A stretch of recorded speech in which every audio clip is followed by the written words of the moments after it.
এবার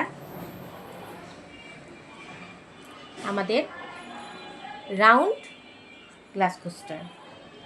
এই গ্লাস কোস্টারগুলো খুব চলে, সবাই মানে খুবই ইউনিক হয় এক একটা। আর যদি আপনি মার্বেল ইফেক্ট দেন তাহলে তো কথাই নেই।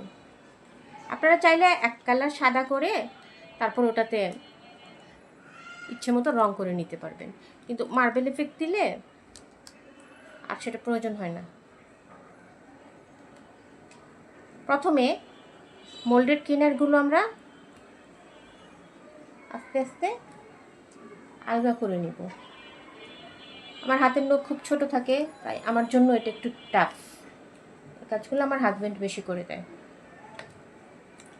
দেখুন আমি এটাকে উল্টে বের করছি।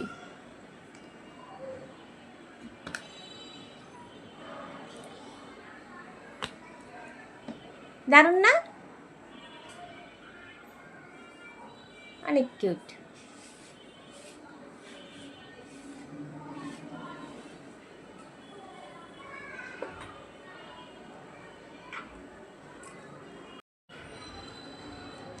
এটা হচ্ছে হালকা পেস্ট কালারের একটা ওভাল ট্রে।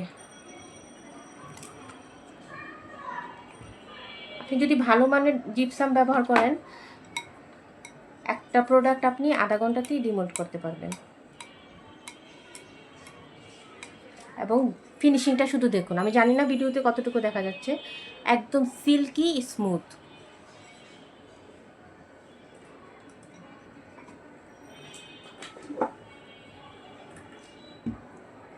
এটা হচ্ছে পেস্ট কালারের একটা ভাস, ফ্লাওয়ার ভাস। এই ভাসটার কালারটা যখন শুকাবে আরও লাইট হবে। উল্টে দিলাম। কখনোই কোনো প্রোডাক্ট ডিমোল্ডের জন্য আপনারা টানাটানি করবেন না, খুব আস্তে করে চাপ দিলেই এসে পড়ে।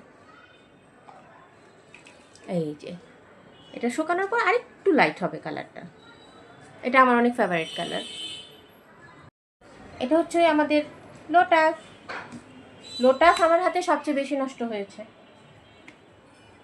কারণ লোটাসের পাপড়িগুলা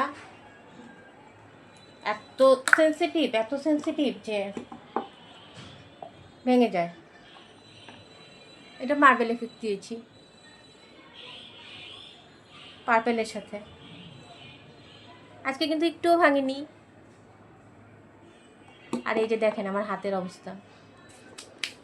আল্লাহ হাফেজ।